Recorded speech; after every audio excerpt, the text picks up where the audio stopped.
Good evening, and welcome to the Beauty Room. I am yours truly, Carolyn Thomas. I am the owner of Bodacious Beauty Boutique. And tonight we are having our Beauty Room chat. Yes, our Beauty Room chat. Listen, please come on in and share with us tonight. I promise you won't be disappointed.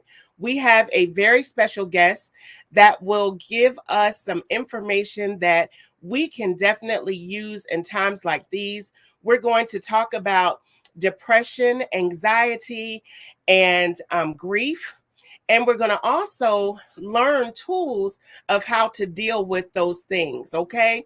So, this is our edition of the Beauty Room Chat. And we have a very special guest in the house in the person of Dr.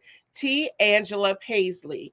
Yes, Dr. T. Angela Pasley from Columbia, South Carolina. So we're going to give a few moments for others to join us before we begin and bring Angela on. But she is here and she's qualified, more than qualified, certified, qualified, and she is going to bring us information that will help us.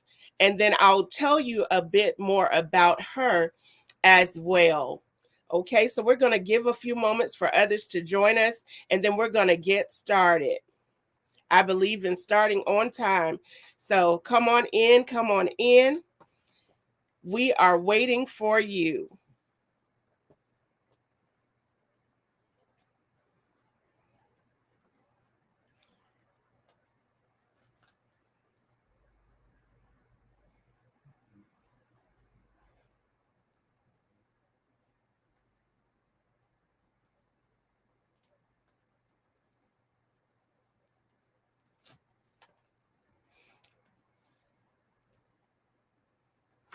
Okay, so while we're waiting for others to join us, those of you that are viewing from YouTube, welcome. This is Carolyn Thomas, the owner of Bodacious Beauty Boutique in Jacksonville, Florida. We're an online boutique, and we welcome you to what we call the Beauty Room. This is the Beauty Room, and we're having our Beauty Room chat on tonight with none other than Dr. T. Angela Pasley.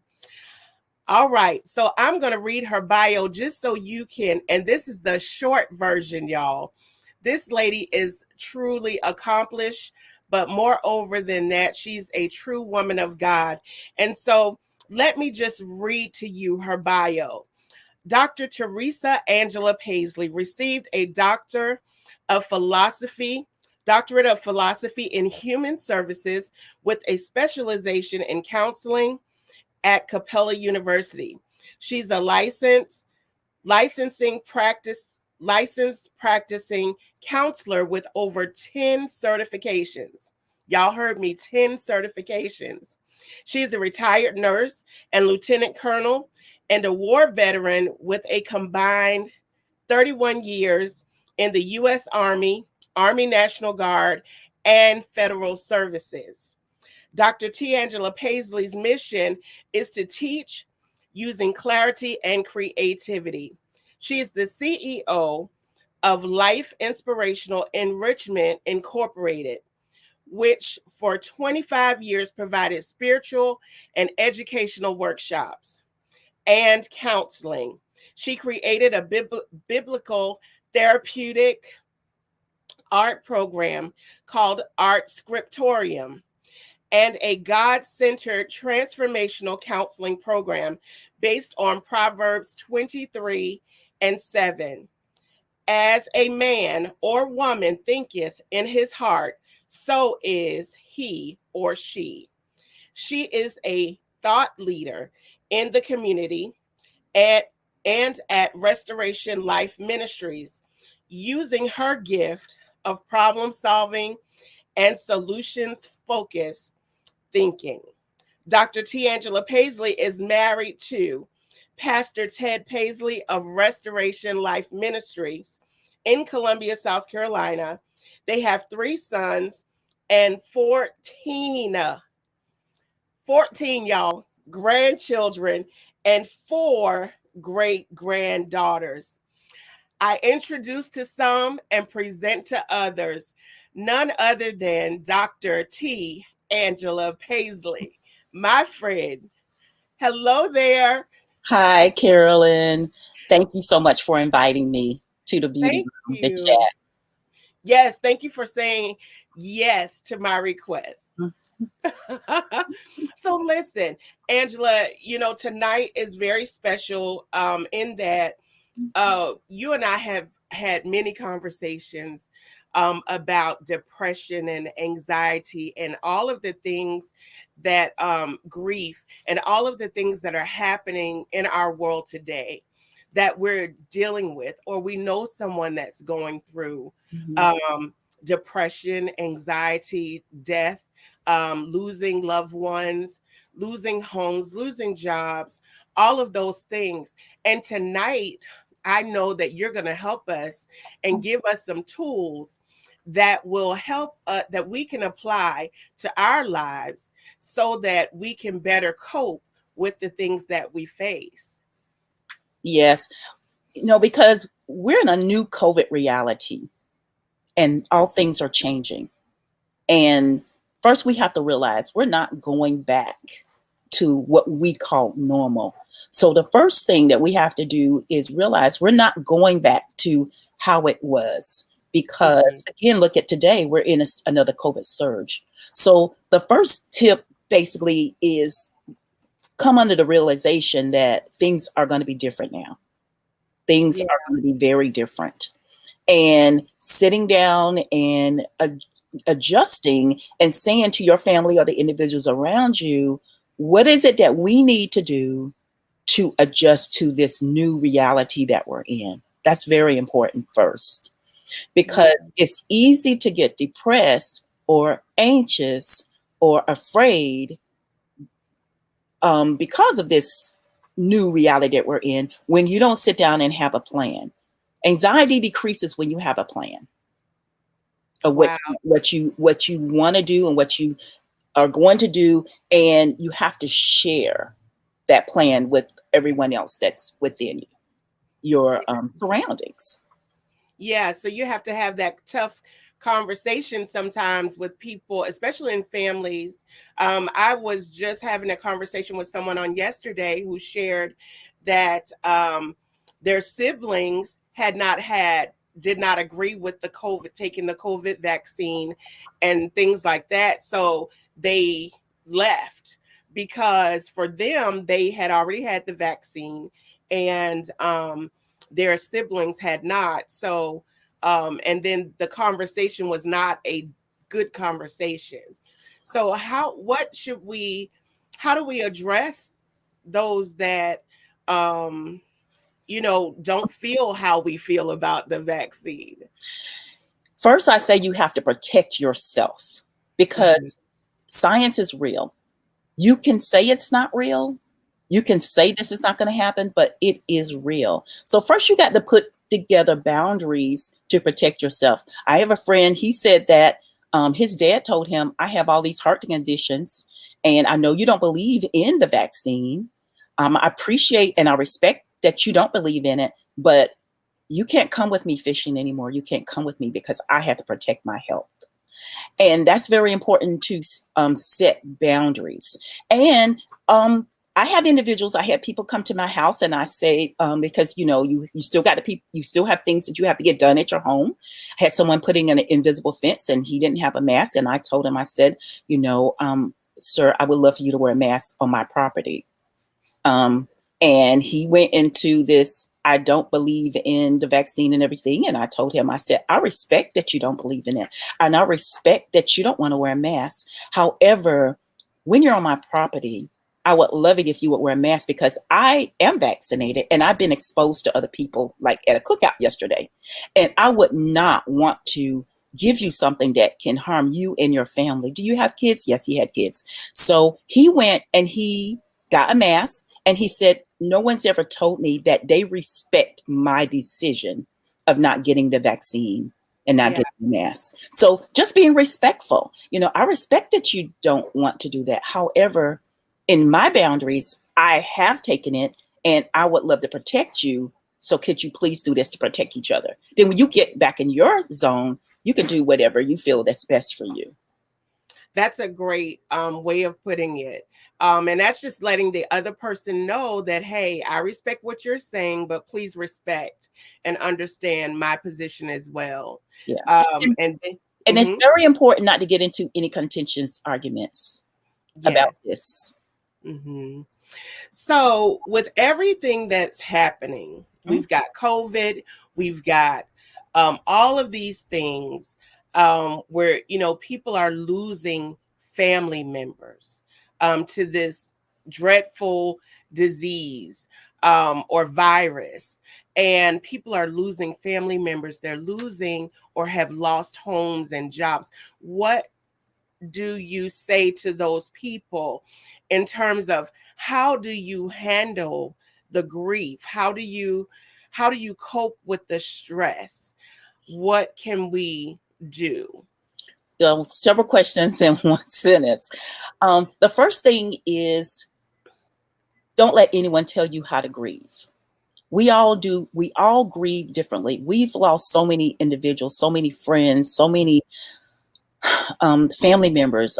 I had my sister-in-law, her whole family died in 1 week with this, and this was younger individuals. So don't let anyone tell you how to grieve. See, grieving is different for individuals. Some people grieve outward, where they want to cry, they want to do that. Some people grieve inward, where they want to be by themselves. Some individuals, they have to be able to do things. Some people, you may think they don't care because they have to crush their feelings inside of them and just to get them through the day.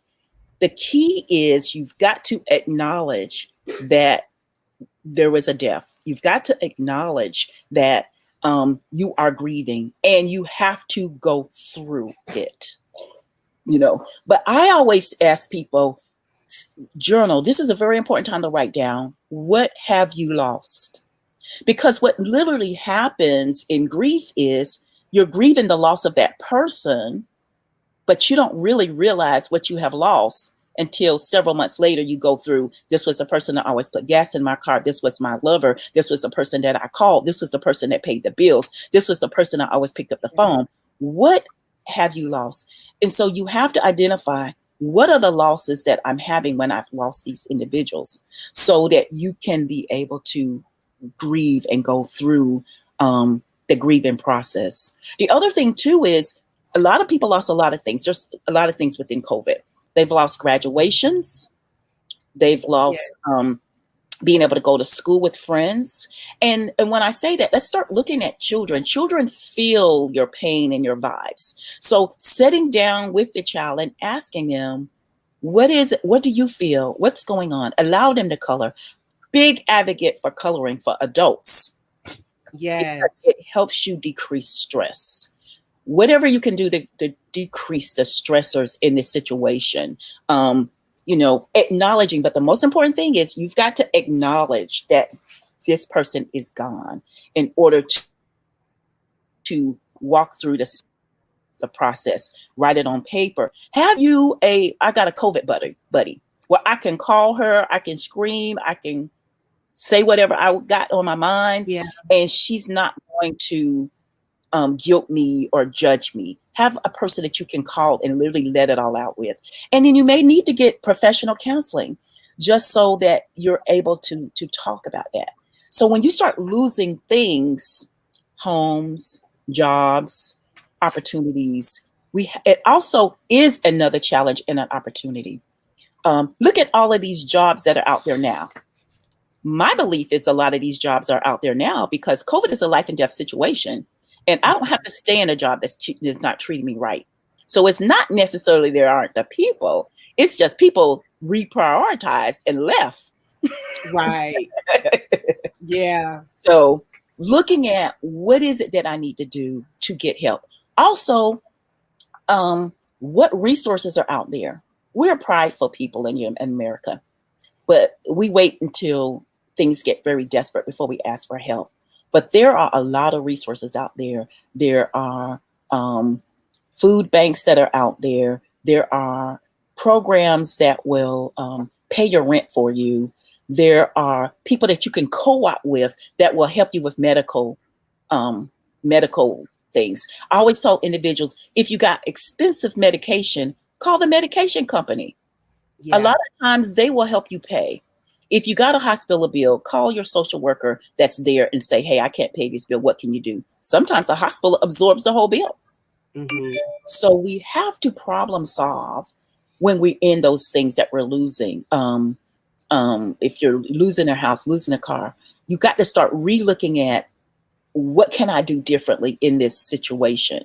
Um, and know that one of the things that gets you out of depression is actually getting up and moving and doing something, Wow. because it activates those serotonins, those hormones within our brains that help, that the medication activate. If you just go for a walk around your home or get up and do not a whole bunch of stuff, pick something small and just do it. Mm-hmm. And it helps you feel better. Wow. So that was a powerful, impactful Question. question. And So, let me say one thing about stress yeah. management. Let me give you some, taking time to breathe. Some deep breaths in, some deep breaths out, breathing. Because we as America, we don't breathe. I think Duke had a study about 4 or 5 years ago that if we take 12 deep breaths every day, we Wow. extend our life like 12 years, Oh, because wow. we shadow breathe through our lives. So breathing, set up your home as a sanctuary. We got lights outside on our deck, so we have our own outside, restaurant. We went to Wild Wings and got all of their sauces and said we're gonna be wild winging it here at the house. Come up with fun things to do so that now that you're in, you've got some plans to have fun. So you've got to really think outside of the box and be creative. My Not grandson says beyond the box. beyond the box. I love it.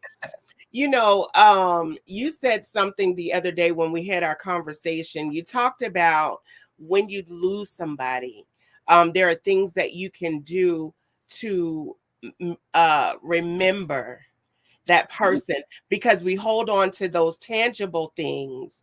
And you said that you did something to help Mhm. with Yeah. loss.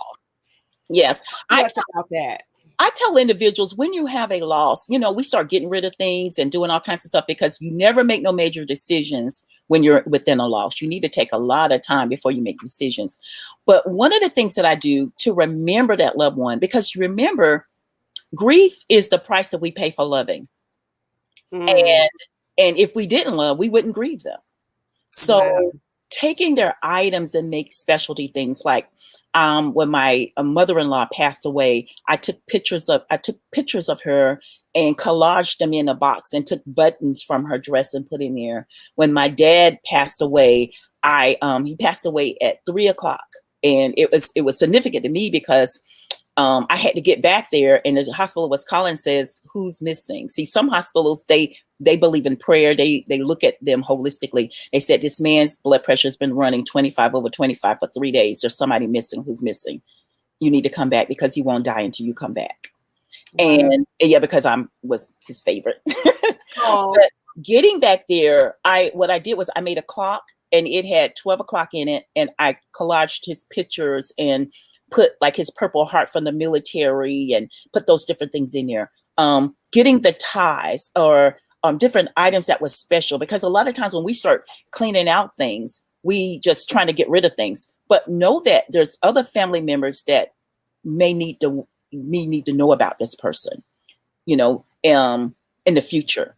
Your son may want their great grandfather or their grandfather's ties, or they'll begin to become a legacy of something that you can pass on. Because the key to death is these people aren't gone; they live in our hearts forever. yeah. And as they're living with us, our goal is to keep them alive by having a legacy, talking about them. Grandma's pie. Let's pass that pie recipe on. Let's pass. My dad was a serious Monopoly and checker player. Every grandkid was trying to beat him. So My grandkids now, you don't want to play that game with them. They play, oh, it's horrible. I mean, I always have to quit because the safest place is in jail. Passing on those legacies, that's how you keep them alive forever in your family. That's good. Because I'm gonna have to do my one little godly thing in here. Yeah.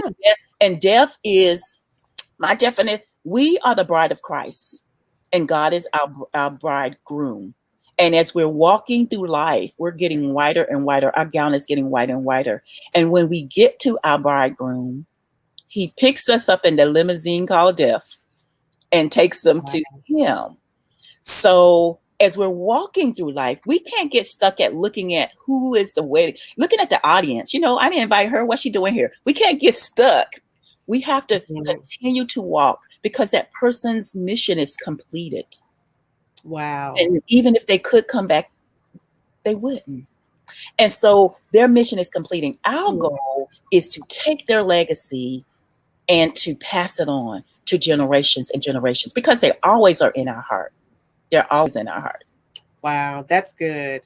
That's really good. And you talked about the two types of grief. Well, three actually: outward, inward, and then I forget what the third one was. Talk to us about those grieving process, the different grievers. Yeah, and it's you have individuals that, okay, like for me, I may be an emotional griever because I may want to cry. I want to talk about the person. I want to. I'm gonna tell you everything my dad did. How he's in the military. We're all in the military. That's how I'm processing my grief. So a lot of times when you go to someone's home, you've got the person, they just want to tell you all about them. They just want to talk. Then you have the individuals that are more internal grievers, basically, where they may not want to say anything. They want to say anything. They just want to be quiet. They want to be kind of by themselves a bit. And then you have people that are more processors. They've got to do. They're the ones that they're calling the people. They're calling the family. They got to do stuff. So if you tell that person, oh, Angie, sit down and don't cook the chicken. I got this chicken. They're grieving. Their grieving processes, they got to be the one that is doing. They may be making the plans. They may be going out and do that. And know that people grieve culturally. People grieve differently. They grieve differently as being a woman. They grieve differently at depending on what their age is and their developmental stages. They grieve differently according to their personality. I've been with people, they were mad, acting out like toddlers on the floor.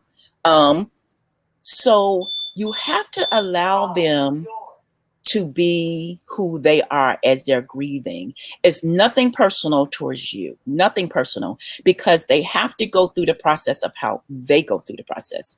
And I always ask the people, you ask, what is it that you want me to do? Sometimes people want you just to sit with them and say nothing. I remember we were at a lady's house and we asked her, is there anything that we can do for him? My husband's his pastor. And she said, yes, can you get these people out of my house? I can't mess with people in my house. And literally my husband said, everybody stand up. We're going to give a benediction, hold hands. And he literally, after he did a benediction, guided everybody one by one out the house. Wow. Asking the person, what is it that you need me to do? What do you need me to do? And they may not know.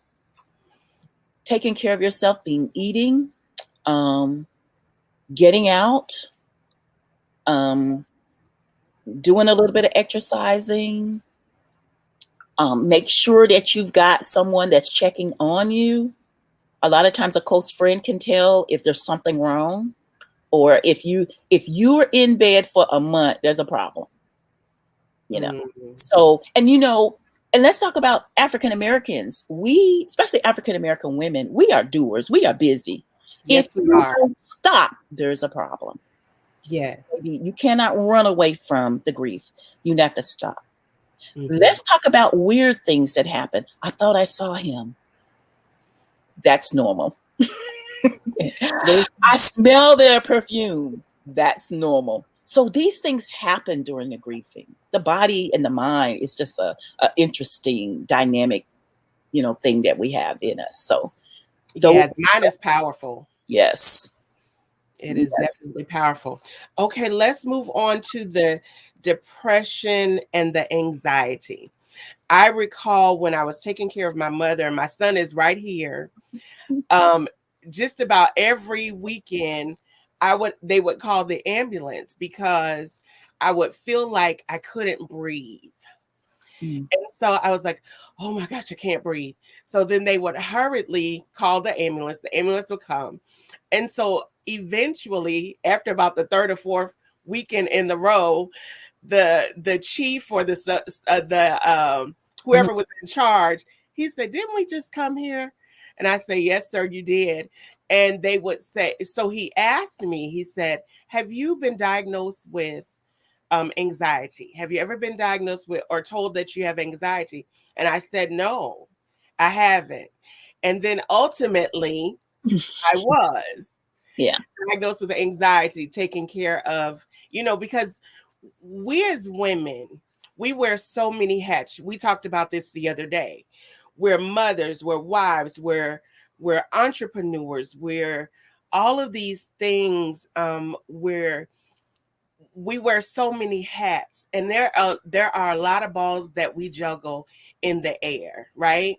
And so one of the things, we can really get stressed out sometimes, and then that stress builds up, and we explode or something, Had you that know panic attack.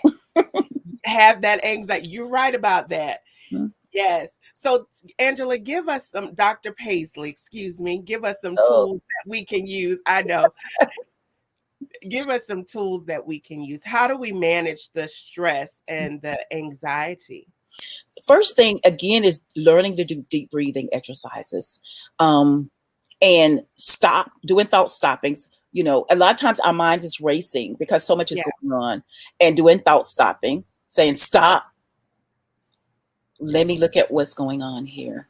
Um, Yeah. the deep breathing, the panic attacks. I've had those before. I didn't know what that was, and I'm a therapist. I'm like, what in the world? I'm having a heart attack. No, It feels stress. like it. Because what happens is, and again, taking care of a parent. So it's easier said than done to Yeah. try to get help when you're in those situations, because we all have people that will help us and people won't help us. So again, looking at how can I step back? What will happen? What's the worst that can happen? Sometimes we don't want to face that. That could be what's causing a panic attack, because as we see that person deteriorating, we get scared because that's my mom, that's my dad, that's my child. Taking those deep breaths is relaxing. Get a massage, Oh, which that's is good. about as much as it costs, as about as much as having a really good dinner. I get a massage every month, because what happens, we wait so long and then our body gets all tight and tensed up. And then when something happens or a crisis happens, we begin to, feel like I can't breathe, or I hurt, or I can't sleep. Let's talk about sleep. Getting good That's sleep is good. very, very important. Getting a sleep time. So if you're going to go to bed at 9 o'clock every night, do that. 10 o'clock every night, do that. The hard thing, no TV in the bedroom, no iPad, no iPhone, none of those things in the bedroom. In our house, we have a thing that we say, if Help you're us. in the bedroom, two things should be happening: sleep or sex. So if you're not sleep, maybe sex should be happening. But taking those things out, because what it does is it hypes you up. It doesn't relax you. It Mm. hypes you up, and basically what it's doing is it's causing you to be awake and Mm. can't get to sleep, because remember, it's not relaxing. Even on your iPad and you're playing a game, it's doom to doom to doom to doom to doom. So cognitively, it's really, making you wide awake. It's really activating and making you a wide awake person. So you Yeah. got to put those things down, and you got to start bringing yourself down, bringing your mind, your body, your soul in a relaxing mode as you get ready to go to bed. And you have to practice that. So Yeah. say you're in bed and you can't sleep. They call it counting sheep, but this is what I have my clients to do. I said, you know, you're going to do muscle relaxation. You're going to tighten your shoulders, relax them, tighten your arms, relax them, tighten your stomach, relax them, tighten your legs, relax them, tighten. You keep doing that. Think of something positive. Or now, if you're going to play something, I recommend individuals to play like light music or something that's going to help them to get to sleep, because sleep is so, so important. If you Yeah. don't, you know, it's very, very important to not being depressed and not being anxious. And then looking at what can you remove out of your life and who can help you. Who not to talk to. You know, some people are very stressful to talk to. My granddaughter has a thing. Let me introduce you to the clique. Anytime I'm trying to talk to her about, would you like to have a job? She says, let me introduce you to clique. So some people you do have to cut off. Mhm. Looking at what can you cut out your life? What can you add into your life? Remember, life is so short now. Mhm. Now we just don't know. And that True. is anxious to get out and go to the grocery store. Now, shopping used to be fun out there. Now it's, I only got 15 minutes in there. Okay, let's get the stuff on the list. Let's get in, let's get it, let's get out, let's get home. You know, so coming up with how are we gonna work this new COVID life that we're in? Because guess what? As long as there's some of us in masks and some of us not, as long as some of us are vaccinated and some of us are not, we're going to be in this for a good 5 years. Oh my. So how do we run our lives so that we're getting enjoyment out of that? And you have to sit down with your husband, your spouse, your kids, your grandkids, and you have to have a conversation with them. And Mhm. let's talk about the hard conversation. What happens if I do die? Mhm. I'm telling people, get a trust so your stuff don't go into probate. But what's going to happen? Because that's the reality that hits you in the face. Okay, so I do get this, and something does happen to me. I do die. I do get sick. Does your family member know? Um, do you have a living will? Does your Yeah. family member knows where do you want your stuff to go to? Who's going to take the dogs? You know, who's going to take the children? You know, the nurses nowadays, what they're having them do is they're having them to have a conversation with their children. Think about it. The nursing individuals are having a conversation with their children. If I die taking care of somebody with COVID, this Wow. is what's going to happen to you. So we've got to reach out and have these Mhm. conversations that we don't like to have. Yeah. And so that it's not stressful for individuals. And we've seen everything during COVID. We've seen people who didn't have any insurance and we were trying to raise money. We've seen people that who are the kids going to go to now? Um, oh yeah, they did have a payday loan or whatever, that reverse mortgage, and now the lady's out of her house and she don't have no place to go. What Mm. kid are going to take you? So now is the time for us to start putting things in order and having these conversations and living our lives not afraid, but at the fullest in the situation that we're in. Wow. Woo. That's the reality That's of the where we reality. are. And so what we've known as normal is no more. No, This we are in a new paradigm shift, and think about it. It's there's a whole lot of good things about this new paradigm shift too. The Mhm. beauty room. I love shopping online. Thank you. Shopping online. Yeah. Zoom calls, Zoom chats with your friends, Zoom breakfast with your girlfriends, with your hair tied up in your coffee, getting to moving in tighter. Getting stuff for outside of your yard. I looked across the street one day and my neighbors was having an outside meeting. Everybody was in a big outside circle in the yard, coming with new creative fun things to do. Have a barbecue outside thing, make designer masks, coming up with different fun things to do, calling people and telling them you love them. It's Mhm. telling them that, you're So sorry for important. whatever that the breach is, and getting closer to individuals and telling them how you appreciate them, how that you love them. What can I do for you? You know, um, We call and check on all our mothers of our church. Hey, do you need anything? Is there anything I can do? Jump in there real quick in a mass and show them how to get on Zoom. They some bad Zoomers. Oh my goodness. Oh my goodness. That sounds funny.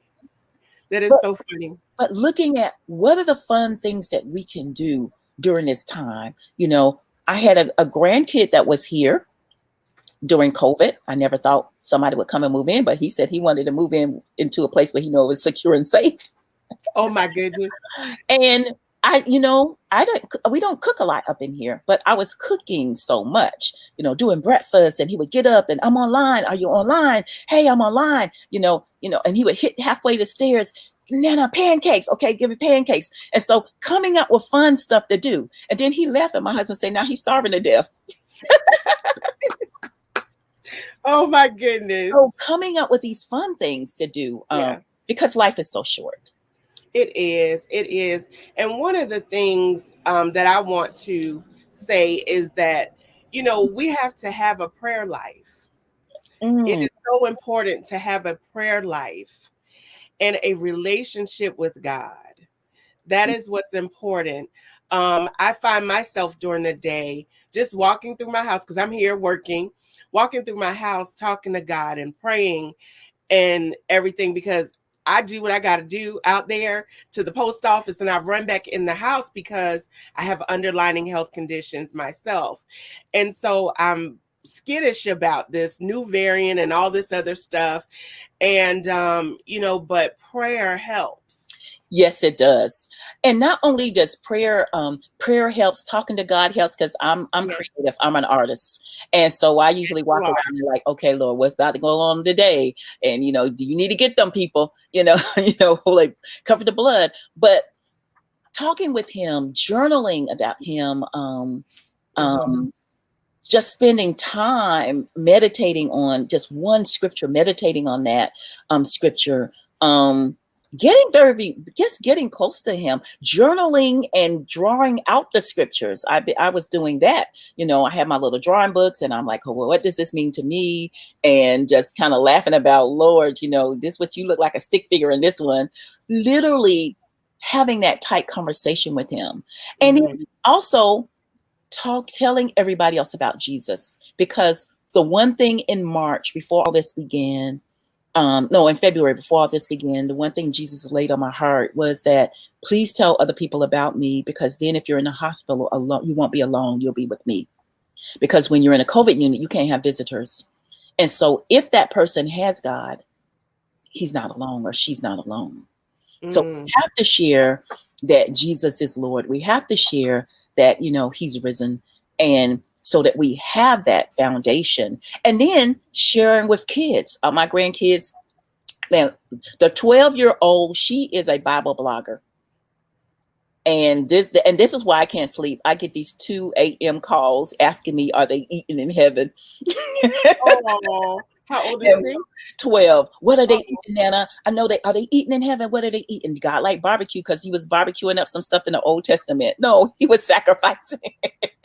Oh my goodness. So getting them interesting and in God and talking to God and everything, and letting your kids know, there is a God out there, and so they won't be stressed out, because see, they know I got to go to school, I got to go wear a mask. I asked my great granddaughter, who was 7, what was COVID? Ask her kids what do they think? What is COVID? That's what she said to me. I said, do you know what COVID is? She said, oh, Nana, it's invisible. It rides in the air and it got you. Oh my goodness, how cute is that? That is such an honest answer coming from a child. Talking to them about what's happening and why. Let's make masks pretty. I make these little designer things to hold them around your neck. Doing fun things with them and letting them know, okay, you're going to be okay. You're going to be okay. You're in the arms of Jesus, so you're going to be okay. We're going to be careful, but you're going to be okay. And, and so we have to get comfortable in this new normal. We have to get comfortable with it, but we still have to have our boundaries. We still need to wash our hands. We still need to get a flu shot. I mean, that the nurse in me tell you we still need to get our flu shots and stuff. And know that, get this, Hmm. we've washed our hands so much. A lot of people didn't have some other diseases. Yeah. Yeah, we've not had any kind of stomach problems and all of this when we've been eating our food like we used to have, E. coli and all these things, because people have been washing their hands, which is the number one important thing. Yeah. So we have some comments from some of our viewers that I'd like to share. Cynthia Washington says, exactly, because people are trying to support their decision not to be vaccinated, so they will become belligerent. And then Sandra Boger says, grieving has no time limit either. Yes, it doesn't have any time limit, because I'm telling you, my dad's now been dead for about 10 years. There's sometimes I wake up, I feel him, I hear him, so it there's no time limit on it. Yeah. It doesn't get easier. It just gets a little bit less, but the pain gets a little bit less, but it's still a different type of pain that's there. Yes, and this that person is part of your heart. It's never going to go away. You think about them. Now, a lot of times I think about the different individuals. I had a brother that was murdered, and I think about the funny things that he used to do, the names he had for me. I had all these pimples and freckles, and he was like, I'm matte face. So you look at the different things. You look at you take the fun and the caring things, and you keep that in your heart. There's no time limit on the grieving, Yeah. because they're always a part of your heart. Yeah, that's good. Then we have a comment from Shonda Robinson. Yes, Dr. Angela, Dr. Paisley, and I had breakfast on Zoom. So that's Oh awesome. yeah. That's new, but that's awesome. And I mean, and it's, we'll do on a Zoom. Look, we have a Bible study that's at 12 o'clock. Then after the 12 o'clock come, it's on. We're all on there talking all kind of about crazy stuff, putting it into the day's thing. Um, um, Everybody's on there. Okay, so how did this get this? What happened? It is so fun because you can just, you don't have to, dress. You just have your top on and you can talk. But see, it's important for us also to check in on each other, Yeah. because you can easily get depressed in this situation, because you do want to see your girlfriends, you do want to go out, and you do want to go out to a restaurant or something. So cooking something and seeing them. Christmas time, we had a Zoom meeting with all of my grandkids. That was so good. It was like pulling teeth to get them on there, but seeing them, just something. It's just a healing part of just seeing that person's face. Yeah. No matter what platform that you're on, because again, as long as we're in this pandemic, people are gonna get sick. What they're not telling you about, if you don't have the vaccination and you have to get into the hospital, you're talking about $500,000 bill to be in Yeah. ICU. I'd rather take that money and go stay in the wardrobe for the Ritz. Yes. Yes. Yes. So that's the other thing we need to look at. Now, think about this. Look at these different states that are surging. I think in Texas, they said they had like 4 or 10 ventilators left in the whole state for 2.2 million people, something like that was on the news. Wow. You don't want your loved one to get sick and need a ventilator to breathe. Yeah. So we have to do healthy things. Make sure you got your vitamins. Make sure you have all of your medications that you're on pre-done. I mean, I get all the refills that you can get, so you've got them at the house with you, because we never know what will happen. Realizing we're not getting stuff from overseas anymore. They had on the news the other day, and I don't think they meant to tell us, but they said shipping was backed up. So Christmas isn't going to be out there. Shipping is backed up, whether it's being flown or sent in by train or whatever, that the Christmas stuff may not get here till February. Wow. That's why And I know that to be true, because some of the orders that, like, I ordered something back in May and I just got it this month, So some, even my vendors are talking about how things are backed up, especially things that are coming from China and overseas. Those things are taking extra time to come to the States because of COVID. And remember, they're Yeah. surging again. We over here, Yeah. it's like we don't have a problem, but that's a communist. They shut them people down. So it's like if they get a bad surge, nobody's going to do nothing in that country. Nobody's going to move. So if we're waiting on them, and then remember, we in the United States, we don't make anything. We don't produce anything here. We get it from everyone else because it was cheaper. Now is the time to learn to sew. Now is the time to have homemade gifts for Christmas. I just got all of my Christmas stuff already over there. That's why I was ordering the other day. I've got Christmas stuff from, and so looking at, how can I make different things? How can, we make it into something fun? Yeah. So we don't have to utilize that system, not waiting until that time. So you're stressed out because you can't do what you used to do. Yeah. It's an adjustment. It has truly been an adjustment for everyone. What was is no longer. And, we just have to conform or adjust to the new norm, and accept it. But we also have to remember that we have to have a relationship with God. And I say that all the time. That is so important for us to have a relationship with God, because with God, all things are possible. And I don't want to go to hell. Okay. So let me just say that. Okay. Because, you just have to have that relationship, and you have to read all of these things to me. And, I'm no Bible scholar, but Revelation, the book of Revelation, if you read that, wow. Yes. And think about this. Wow. One of the things in the Bible says that, and I don't know what verse it is because I'm more of a Bible storyteller. I get the stories, and my purpose and my mission as a missionary and pastor's wife. I know my goal. My goal is to teach the Word of God using art and creativity. That's what I do.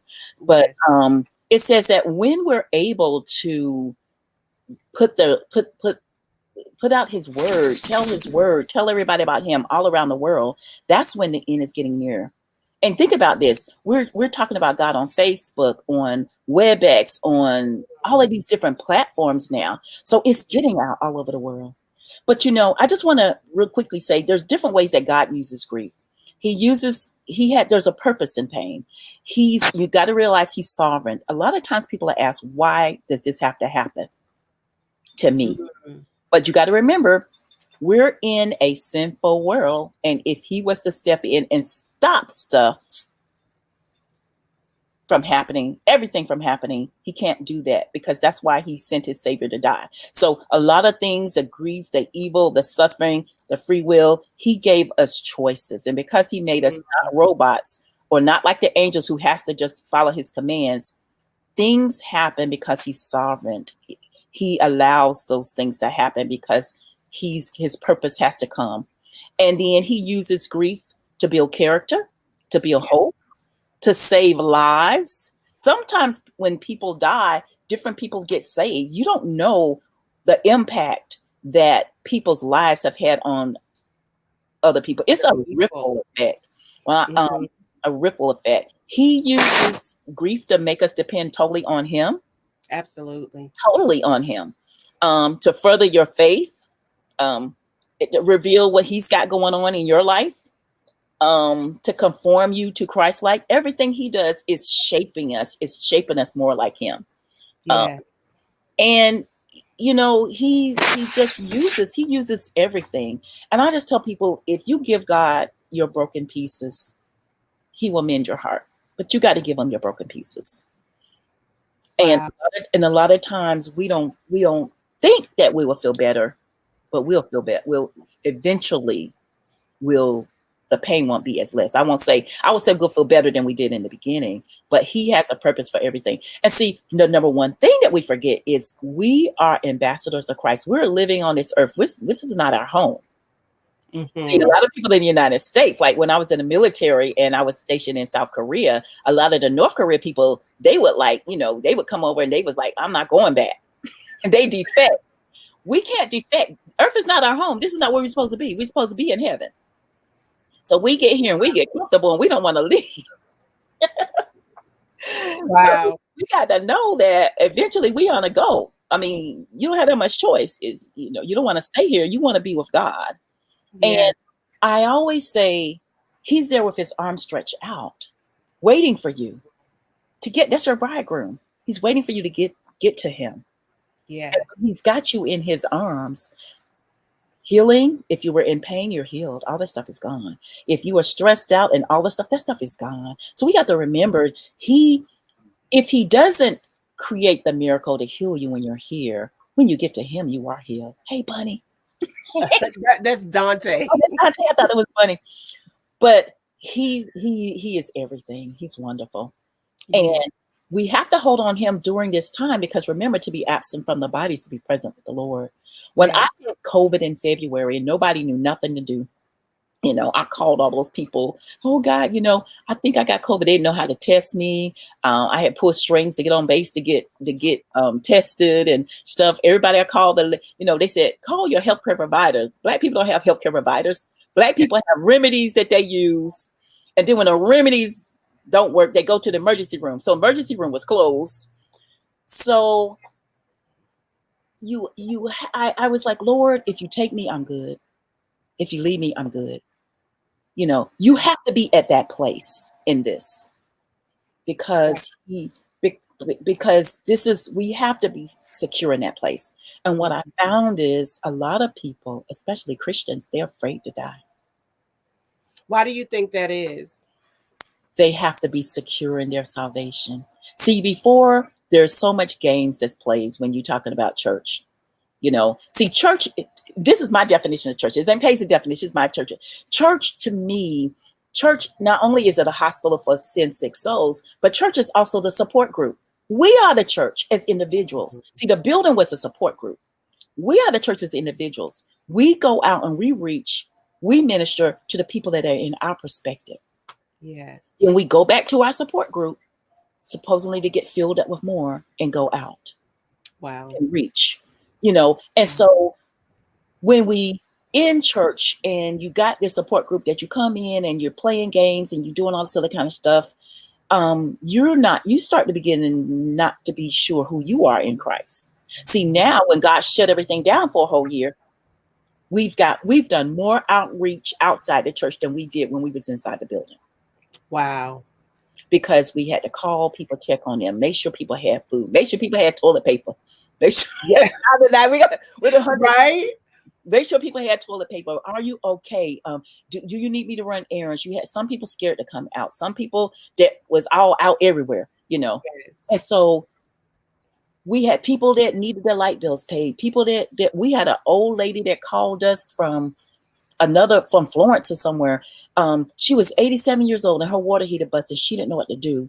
And so she didn't have the money. So we started looking who could put the water heater in, who could pay half, who could. And these were people who we didn't even know, but they knew that we were resource people. And we could start saying, who do you know?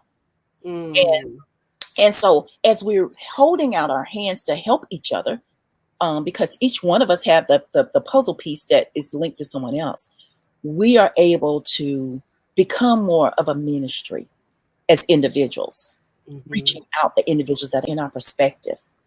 And that is so important when you talk about the importance of us helping one another. And sometimes, we become selfish. And we say, oh, I'm just going to do what I need to do for me. And I'm just going to take care of me. But that's not what it's about. It's about helping others that need help. And just like you said, communicating, reaching out, talking to somebody saying, hey, are you okay? Just wanted to know if you're okay. And I remember some years ago, Albertina Green, such a sweet lady. She used to call me and say, hey, I don't want anything. Just wanted to know you're okay. And so I would say yes. And she said, okay, bye. And it was just that simple. She do. And I laugh because when we were at Family Worship Center, me and Abertine Green, we were the care group leaders. And we would call people and send them little cards and say, "How you Yes, doing?" And absolutely. yeah, and that's exactly how she was, how she is. Yes. Yes, she would say, okay, bye. Have a Mhm, good day or something pleasant. And mhm, I think now it's so important. And I say all the time, on this, our mission as Bodacious Beauty Boutique is to encourage, inspire, and uplift one woman at a time. And if one person gains some knowledge or something that's life application that can help them, then I feel good. Just mhm. one. And so, having you come on and speak to us and share with us different tools about how to manage the stress, about the breathing, about getting the proper rest, and depression and anxiety. When it's time to go get professional help, if we're in the bed for a month, you said, those things. And then something you said, and I want to make clear. Um, because you and I talked about it the other day when you said that um you don't you're not you don't have depression or anxiety until it's been diagnosed. Exactly. And this is one of the things, as a counselor, people come to you and they start telling you, "Oh, I got depression, or I got anxiety, or I got all these things." No, you don't have that. What are your symptoms that you have? Because we treat symptoms. You don't have those things until we're diagnosed. And so you don't walk in if you walk in and you say, "Okay, I got insomnia." I don't know that you have that until I know what you're doing. And what I find is people don't know how to tell you what are the symptoms. So you have to come in and say, "Well, I only get 4 hours of sleep at night. I wake up every morning at 2 o'clock." Or when you started saying your anxiety, I would say, "So what do you have?" "I feel like I can't breathe. I feel like my chest is falling in." And then I can say, "Can you stand up? Can you walk around? Can you take some deep, slow breaths? Can you tighten your shoulders and relax your shoulders for me? I can tell you the things that you can do to make those things go away."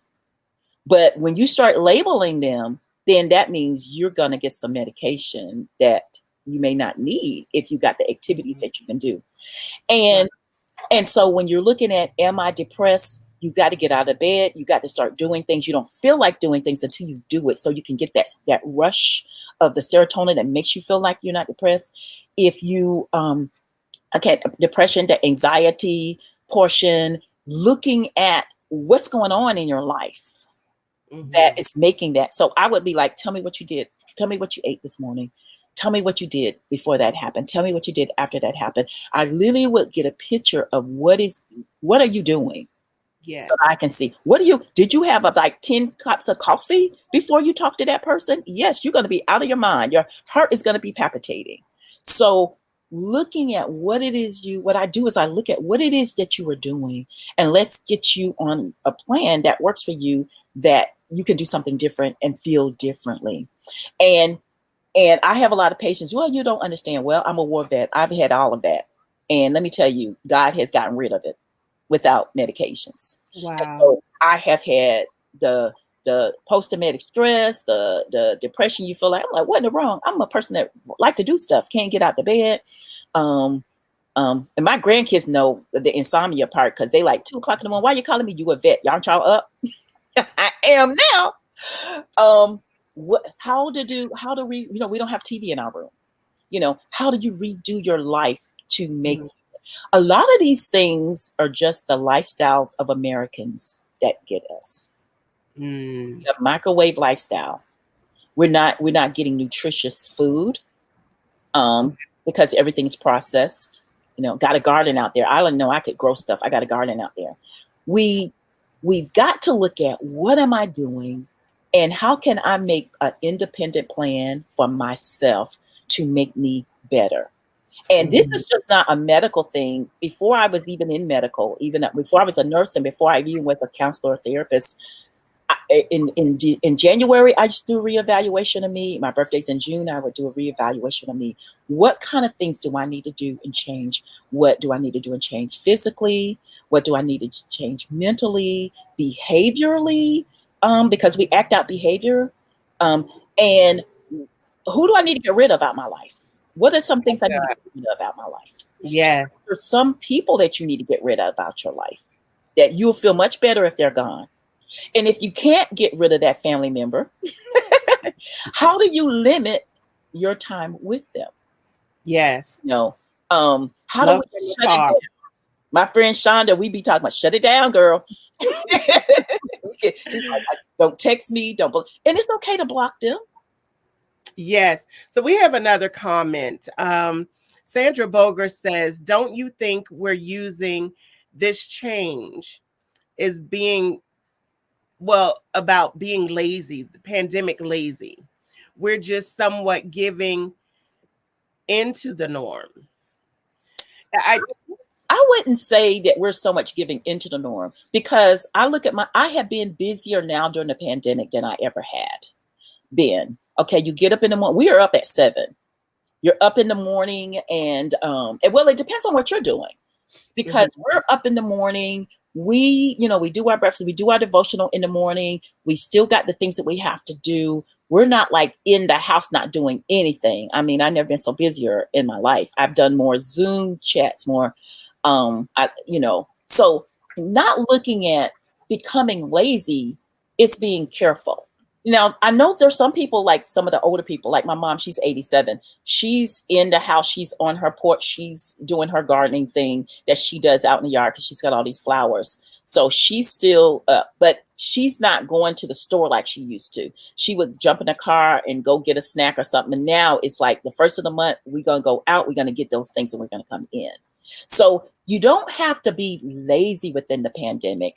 I think being careful. I think sometimes working at home, a lot of people, that was a big stressor for some people, because they had to work at home. However, and then working at home and dealing with, okay, so now I'm at home with the kids, and now I'm at home with a husband or a significant other at home, learning how to reframe that whole situation. So everybody here got a whole nother room. I got an art room. I got the room that we come in. He's got his room. How do we reframe to make things, better? Working out, the grandkid here that was here, he got up every morning at 7. He was lifting weights outside. He got, somebody donated him some weight stuff. So looking at not restructuring your life, reframing your life. See, I look at it like this paradigm shift was like, remember when we had the horse and buggy, and the people, then they had the cars, and people that want to ride the cars, they still in horse and buggy. Eventually, we're going to all have to get a car because it's not going to work anymore. This pandemic is not going away. Not for about 5 or 10 years. See, influenza, which was the flu, it was just like that back in the day in the 1800s. And see, we get a flu shot every year. Some people say they don't get a flu shot, but I tell you what, you're probably running on the antibodies and the stuff that your parent had you that was getting them, because they had no choice at that time. And as long as we've got rights, right to have the shot, right not to have the shot, right to wear a mask, right not to have a mask, we're just going to be in this for a while. Yeah. Sandra Boger says refrain, that's a good word. Yes. And so you just looking at, I was in the military, and we would change, and I moved 15 times when I was military because I love new adventures. I'm looking at this, the stuff that you can do here, so we're in COVID world.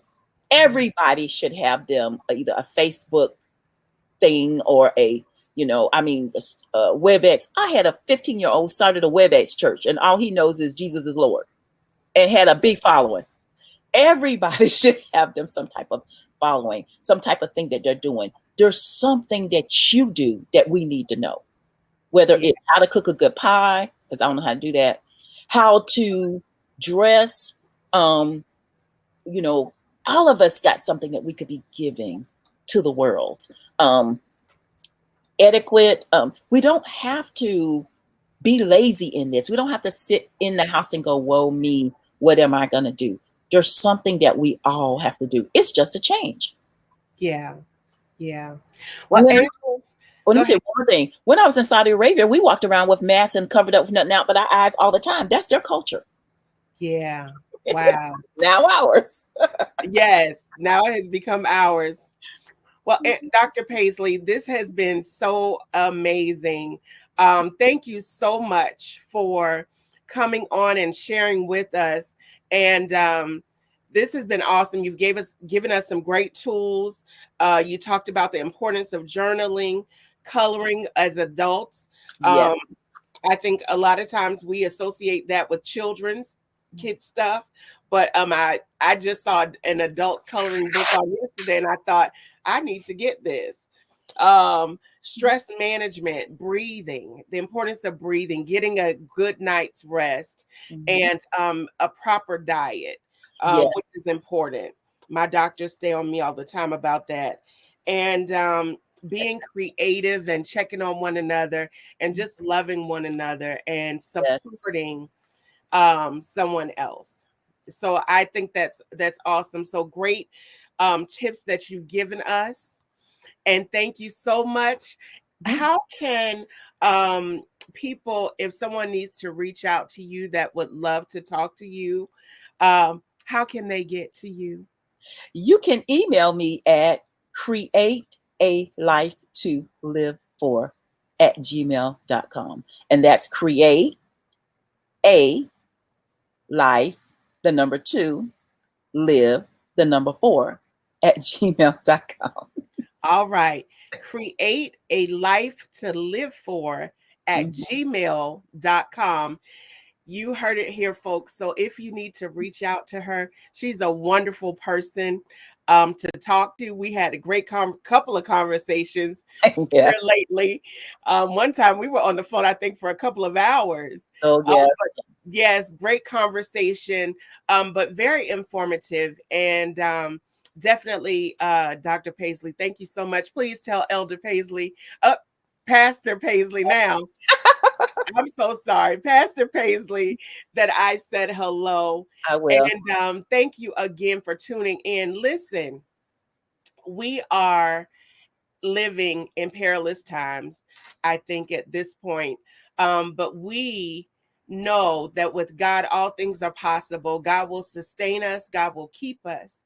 And we just have to lean and trust on Him. And we have to be sisters to one another. And I say sisters because this is a women's boutique. And as you know, our mission here is to encourage, inspire, and uplift one woman at a time. And how do we do that? Because we're going to continue with this beauty room chat. All right. So until next time, you know what we say: be bold, be brave, be bodacious, and also be safe. I bid you adieu. Good night. Thank you for joining.